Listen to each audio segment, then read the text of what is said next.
आर्य सौरवन channel में आप सभी का स्वागत है। और आज मैं आपके लिए फिर से लेकर आया हूँ दो बिल्कुल सच्ची भूतिया घटना।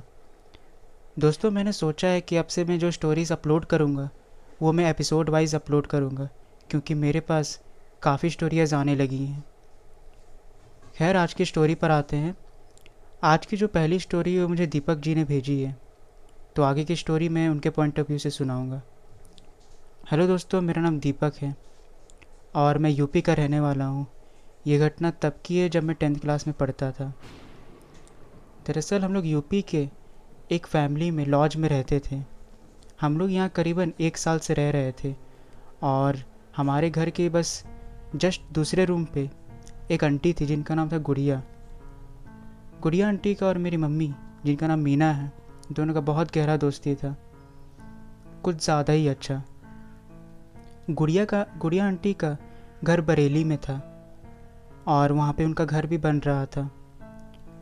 बट सिर्फ दोस्ती के कारण गुड़िया आंटी और मेरी मम्मी, गुड़िया आंटी अपने घर नहीं जा रही थी और मेरी मम्मी मुझ पर कभी ध्यान ही नहीं दे रही थी। उनका इतना गहरा दोस्ती देखकर सब लोग कहते थे कि ये लोग कभी बिछड़ेंगे तो देखना।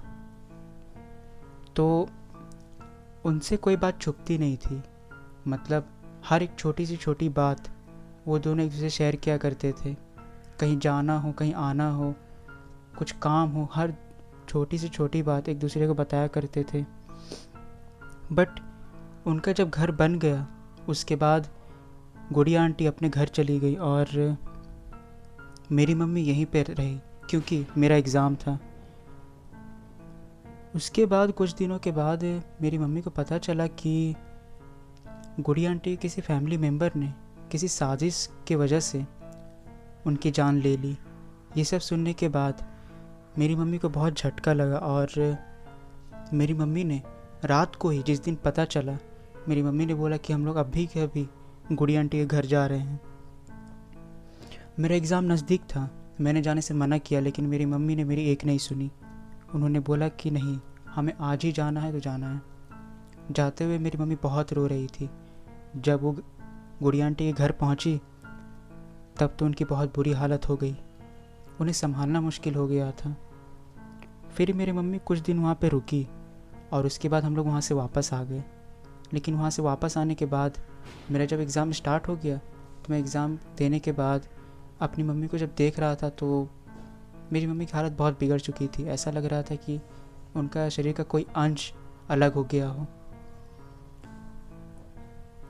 गुड़िया आंटी के डेथ होने के बाद जब 13वें दिन के बाद दिया जलाने के लिए जाते हैं तो मेरी मम्मी भी गई थी और गंगा में दिया दिखाकर वो वापस आई।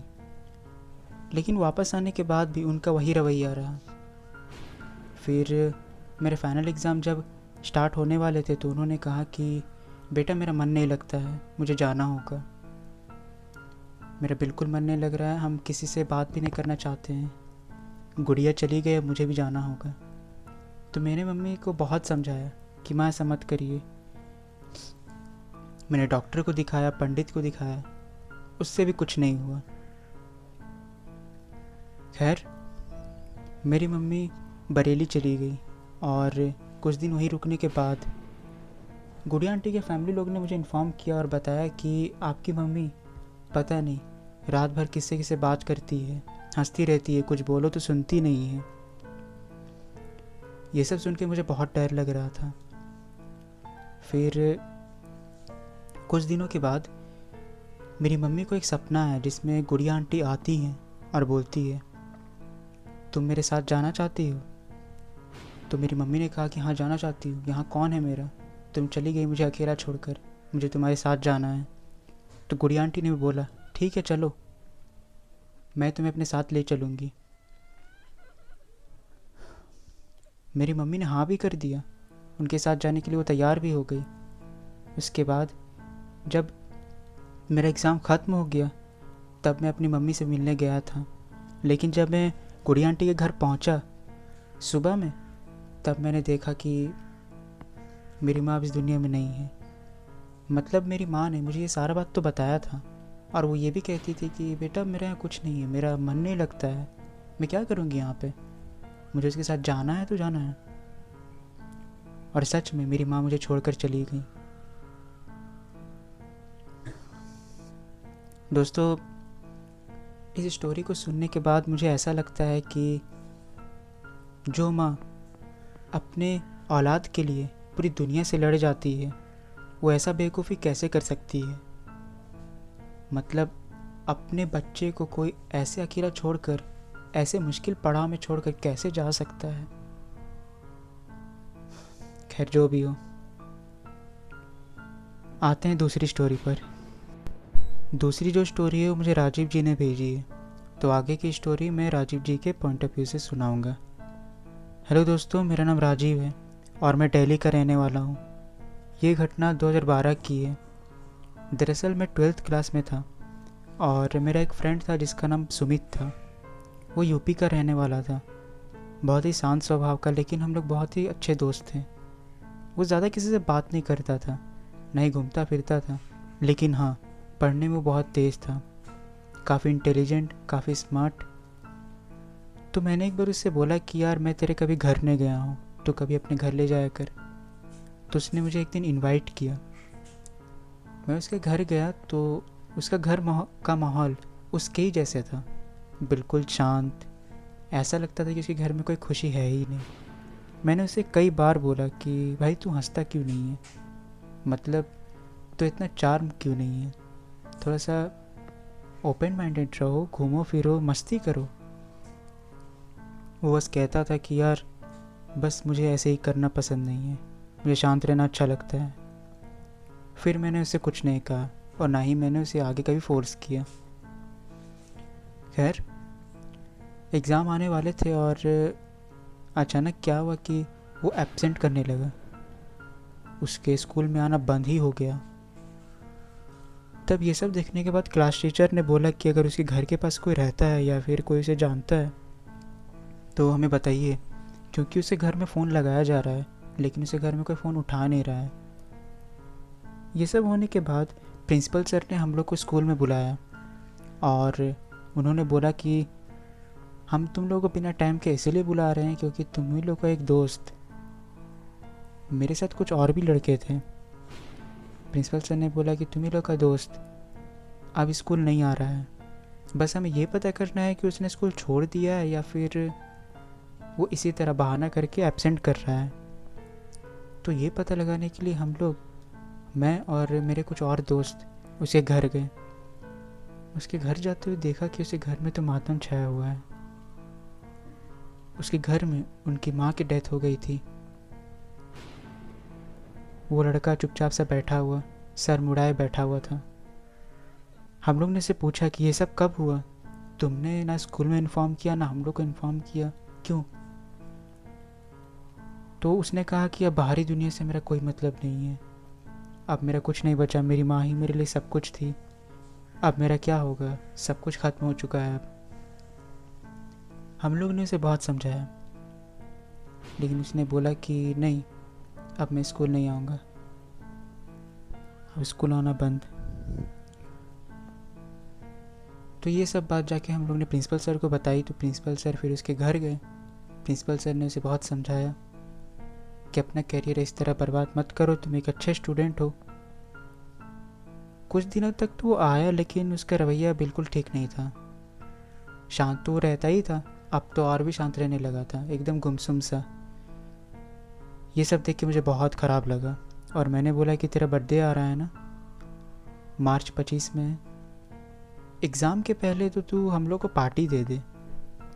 तो उसने बोला ठीक है, पार्टी ले लेना तुम लोग। ये सुन के मुझे थोड़ा अजीब सा लगा क्योंकि उसने बोला कि पार्टी ले लेना, जबकि वो इतना उदास था, वो पार्टी देने के लिए ऐसे कैसे तैयार हो सकता है। खैर, मैंने इस बात पर ज़्यादा गौर नहीं किया और जिस दिन वो पार्टी दे रहा था काफ़ी सारे दोस्त लोग आए थे, पार्टी हुई, दोस्त लोग चले गए, लेकिन उसने बोला कि राजीव तू रुक जा, मुझे तेरे से कुछ काम है। तो मैंने बोला ठीक है। करीबन 1 घंटे रुकने के बाद वहाँ पे एक बहुत ही लंबे से आदमी बहुत ही डरावने से उसके रूम पे आए और उन्होंने बोला सब कुछ तैयार है। मैं ये सब सुन के डर गया क्योंकि वो आदमी बहुत ही अजीब से लग रहे थे ऐसा लग रहा था कि वो कोई तांत्रिक हो। उनके माथे में काला टीका था, उन्होंने सुरमा लगाया हुआ था और ऊपर से काला ड्रेस, काफ़ी लंबे चौड़े। सुमित ने कहा कि हाँ, हो गया, सब कुछ तैयार है। तो उस तांत्रिक ने बोला कि बेटा तुम एक दूसरे रूम पे चले जाओ। तो सुमित ने बोला कि इससे पीछे वाला जो रूम है तो वहाँ पे चले जाओ राजीव, अगर कुछ होगा तो मैं तुम्हें बुला लूँगा। तो मैंने उससे धीरे से पूछा, ये सब क्या कर रहे हो? तो सुमित ने कुछ नहीं बोला, बोला कि तुम ये सब मत जानो, जब पूजा ख़त्म हो जाएगी तब करूँगा। कौन सी पूजा? ये क्या पूजा है? मैं तो कुछ समझा नहीं। तो उसने बोला कि तुम टेंशन मत लो, सब सही होगा, बस तुम उस रूम पे जाओ और इंतज़ार करो हम लोग के बुलाने का। मैं उस रूम पे तो चला गया, लेकिन वहाँ पे एक छोटी सी खिड़की थी, वहाँ से मैं सब कुछ देख रहा था और सुन रहा था। उस तांत्रिक ने एक बड़ा सा टोकरी निकाला। उस टोकरी के अंदर एक पूरा इंसान अंदर आराम से छुप कर बैठ सकता है, और उस टोकरी के पूरे गोल घेरे किए लाल टीके से और नींबू से। फिर उसने सुमित से कुछ पूछा। उन्होंने पूछा कि क्या ये तुम सच में करना चाहते हो? सुमित ने बोला, हाँ करना चाहता हूँ। मैं अपनी मम्मी के बगैर एक पल भी नहीं रह सकता, मुझे अपनी मम्मी की बहुत याद आती है, उनके बिना मैं कुछ भी नहीं हूँ। तब मुझे सब बात समझ में आ गई कि ये अपनी मम्मी को बुला रहा है, मतलब जो इस दुनिया में नहीं है उनको बुला रहा है। मेरी तो हालत ही ख़राब हो गई। खैर मैंने कुछ नहीं बोला इस बारे में और मैं चुपचाप देखता रहा। फिर उन्होंने बोला कि ठीक है, मैं शुरू कर रहा हूँ, तुम डरना मत, घबराना मत। सुमित वहाँ पे बैठ गया और उसके बगल में वो तांत्रिक कुछ मंत्र पढ़ने लगे। मंत्र पढ़ने की कुछ देर बाद ही वहाँ पे पूरा धुआं धुआं हो गया। मेरे तो पसीने छूटने लगे थे, मेरे डर से हालत ख़राब हो गए थे। लेकिन उस कमरे का दरवाज़ा बंद था। जब मैं उस कमरे से बाहर निकलना चाहा तो मुझे ऐसा लगा कि उस दरवाजे में किसी ने करंट डाल दिया हो। खैर फिर से मैं वापस उस खिड़की से सुमित और उस तांत्रिक को देखने लगा। फिर उस तांत्रिक का जब पूजा कंप्लीट हुआ तो वो तांत्रिक उठा और उसने बोला, तुम इस टोकरी के अंदर चले जाओ और जब तक मैं ना हूँ इस टोकरी से तुम बाहर मत निकलना। चाहे कुछ भी हो जाए, तुम्हें कोई भी बुलाए, तुम अंदर ही से बात करना, लेकिन बाहर मत निकलना।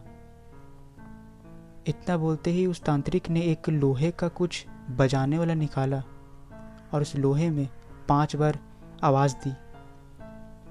आवाज़ देने के बाद वो तांत्रिक भी उस रूम से चला गया बाहर की तरफ। बस 10 मिनट के बाद ही वहाँ पे बहुत भारीपन सा हो गया। ऐसा लगने लगा कि यहाँ पे कोई और भी है। देखते ही देखते मैंने देखा कि वहाँ पे एक औरत आ रही है। उस औरत को देखकर मेरी उस समय क्या हालत हुई होगी आप लोग शायद जानते नहीं हैं, और ना ही मैं बताने के हालत में भी हूँ। दरअसल मैंने देखा कि एक औरत सफ़ेद साड़ी पहनकर, जिसका शरीर बहुत ही पतला है, वो रेंगती हुई अंदर आ रही है और उसके दांत बिल्कुल बड़े बड़े हैं, जैसे किसी राक्षस का होता है। वो देखने में बहुत ही डरावनी लग रही थी और उसकी आंखों की जगह 2 बड़े बड़े गड्ढे हैं और वो कुछ अजीब ही तरह की आवाज़ निकाल रही थी।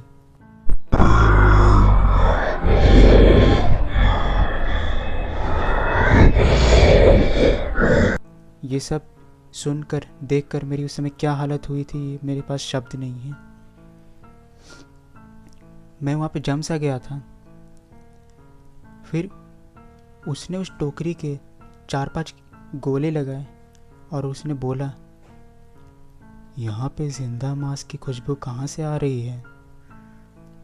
लगता है कोई जिंदा मांस यहाँ पे है।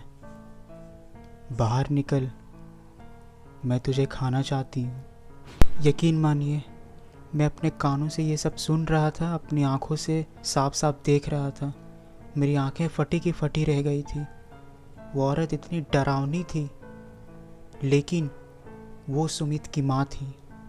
मैं चुपचाप सहमा सा जम सा गया था और मैं चुपचाप देखे जा रहा था। सुमित डर के मारे रोने लगा। मुझे तो कहीं ये डर लग रहा था कि कहीं वो सुमित को कुछ नुकसान ना पहुंचा दे। फिर मैंने ये सोचा कि कहीं वो मेरे पास ना आ जाए, लेकिन फिर मुझे याद आया कि मेरा दरवाज़ा तो बंद है और मेरे दरवाजे में शायद उस तांत्रिक ने कुछ मंत्र फूके हैं, इसीलिए इस दरवाजे पर करंट आ गई है जिससे बुरी शक्तियाँ अंदर ना आ सके। कुछ देर होने के बाद उसकी माँ वापस चली गई। फिर तांत्रिक उस रूम पे आए और उन्होंने बोला, क्यों, क्या हुआ? अपने माँ से बात कर लिया तुमने? तुम तो अपने माँ के साथ जाना चाहते थे ना? तब सुमित ने रोते हुए बोला, मेरी माँ मेरे साथ ऐसा करेगी, अब वो कैसी हो गई है ये मैंने सुन लिया, देख लिया। अब मुझे क्या करना है तांत्रिक जी, बताइए। तो तांत्रिक जी ने बस इतना बोला कि देखो बेटा, दूसरी दुनिया के लोग, जो लोग अब इस दुनिया के नहीं रहे हैं, उन्हें बुलाना, उन्हें याद करना बिल्कुल सही नहीं है, ठीक है? और तुम जैसे पढ़े लिखे लड़के को ये सब करना शोभा नहीं देता है। खैर, ये सब होने के बाद तांत्रिक ने सुमित को एक ताबीज़ दिया और मुझे भी एक ताबीज़ दिया। उसके बाद सब कुछ शांत हुआ। लेकिन उसके बाद भी सुमित नहीं आया स्कूल, और कुछ दिनों के बाद पता चला कि सुमित की मौत हो गई। तब तक मैं 12th पास आउट कर चुका था। उस तांत्रिक से मैं एक बार मिला था और मैंने सुमित के बारे में पूछा, तो तांत्रिक ने तो बस इतना ही बोला कि मैं उससे दोबारा नहीं मिला था, लेकिन हाँ, मैं उस लड़के का दिमाग इतना जान चुका था कि वो अपने माँ से बहुत प्यार करता था। या तो वो खुद चला गया अपने माँ के पास, या उसकी माँ उसे ले गई। लेकिन मैंने उसे एक ताबीज़ दिया था, शायद वो खुद चला गया अपने माँ के पास। तो दोस्तों, ये थी 2 बिल्कुल सच्ची भूतिया घटना। आशा करता हूँ आपको वीडियो पसंद आई होगी। अगर वीडियो पसंद आई है तो प्लीज़ मेरे चैनल को सब्सक्राइब करिए, अपने दोस्तों के साथ शेयर करिए, लाइक करना ना भूलिएगा। तब तक के लिए जय माता दी।